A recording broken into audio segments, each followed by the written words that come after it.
Welcome to The Explainer. Today, we're unpacking a massive new policy pitch that basically wants to completely rewrite the rulebook on how Australia manages its natural resources. We are taking an objective, detailed look at the newly proposed gas and oil policy presented by One Nation leader Pauline Hanson. Our goal here isn't to take a political side, but to just really dissect exactly what's being proposed, how the actual mechanics of this plan would work, and the specific arguments driving it, straight from the source material. Okay, let's dive into this. Here is our roadmap for today. First, we'll look at the gas wealth disconnect.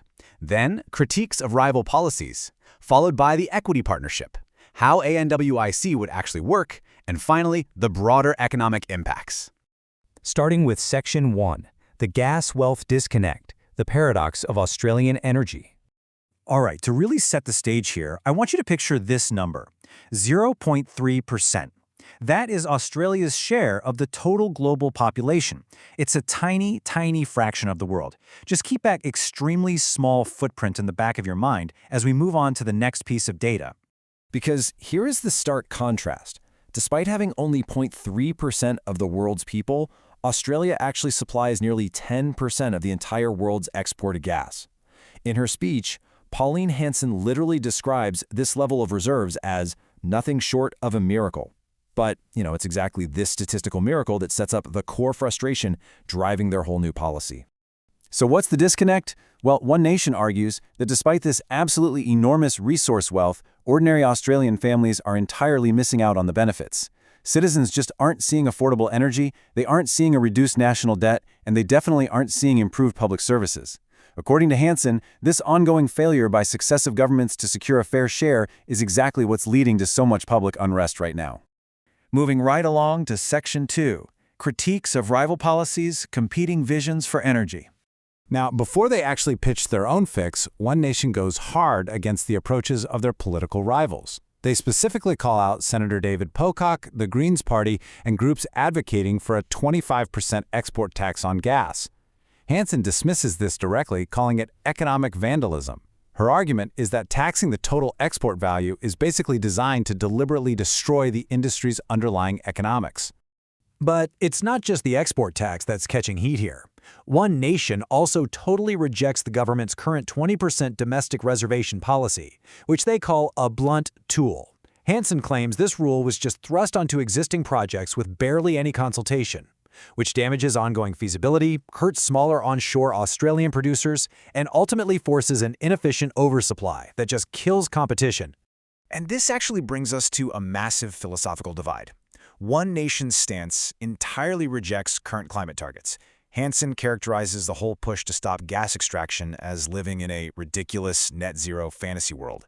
The speech points out that vital, everyday materials, things like fertilizers, plastics, medicines, rubber, and heavy industrial processes like 1500-degree smelting furnaces simply cannot run on intermittent power from solar panels and wind turbines. For them, gas is an absolute, unavoidable necessity. All right, into Section 3, the equity partnership proposal, basically the 30-30 deal. So the crucial point is, having rejected export taxes and forced reservations, One Nation proposes a radically different model. They want to shift the government from being a strict regulator to a literal business partner.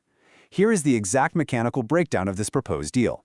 Step 1. The government provides a 30% rebate on genuine oil and gas exploration in Commonwealth waters to really incentivize discovery. Step 2. In exchange for that, the Commonwealth government gains the right to take up to a 30% equity stake in the issued production licenses. And Step 3, as an equity owner, the government takes a proportionate share of the actual production, but they also have to pay their share of the costs. Now, this setup brings us to a really vital concept: shared risk, shared reward. You see, this isn't just about the government collecting a check. It means taxpayers are now shouldering the burden of industry costs as well. Crucially, the speech explicitly notes that this includes participation in decommissioning. One Nation argues that by sharing the costs of responsible end-of-life management right from the get-go, they can actually better protect the environment and taxpayers when a well eventually runs dry. Which leads us perfectly into Section 4, how ANWIC would work, the corporate vehicle. Think about it. If the government is suddenly going to own up to 30% of these massive fossil fuel operations, they need a dedicated entity to actually manage that portfolio. Enter ANWIC, the Australian National Wealth Investment Corporation. This is one nation's proposed new Commonwealth Special Investment Vehicle, and its sole purpose would be to hold 100% of the government's newly acquired ownership rights in these gas and oil ventures. Of course, you might be wondering about government overreach, right? Well, to address those fears, the policy outlines some incredibly strict rules for this corporation. The ANWIC board would consist entirely of industry experts, completely barring any government bureaucrats. Plus, ANWIC would act strictly as a non-operating partner, meaning they let the private companies do the actual drilling and extracting. Hanson explicitly addressed critics here by promising this is not going to be a socialist takeover, stating that ANWIC would only buy into projects on commercial, arm's-length terms, completely without coercion. So once ANWIC actually has its share of the gas, what's the game plan? They would follow a strict dual-priority market strategy. Priority 1 is directing gas straight to critical domestic industries, like fertilizer production and fuel refining. But once the domestic market is fully supplied and happy, Priority 2 kicks in, exporting all that surplus into the highly lucrative global market. And what happens to the massive potential profits from those exports? Well, one nation proposes funneling all the profits made on Australia's equity ownership directly into a brand new sovereign wealth fund. Hanson stressed that this fund would be designed to continuously reinvest and grow. It would be mathematically ring-fenced, so it absolutely cannot be accessed or, in her exact words, rotted by future governments just looking for a quick cash grab.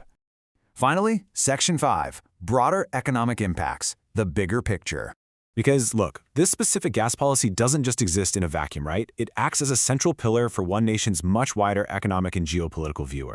To actually make this equity partnership work, the speech promises aggressive deregulation, a sweeping reduction of what they refer to as red, green, black, and blue tape.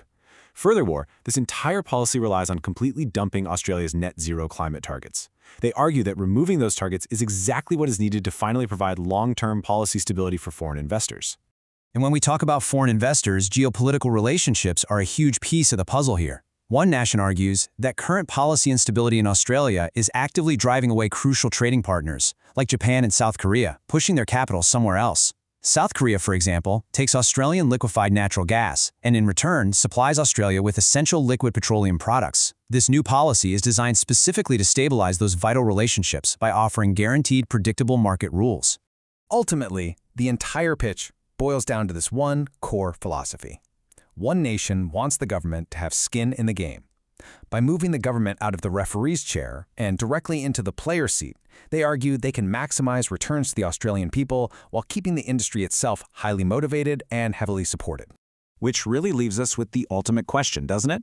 Does a 30% direct government equity stake brilliantly secure a nation's sovereign economic future, or does it overly entangle taxpayers in the massive financial and environmental risks of long-term fossil fuel extraction? It is undeniably a bold, controversial shift, and one that is sure to shape the debate over exactly how a nation manages its natural miracles. Thanks so much for joining us for this explainer, and we will catch you next time.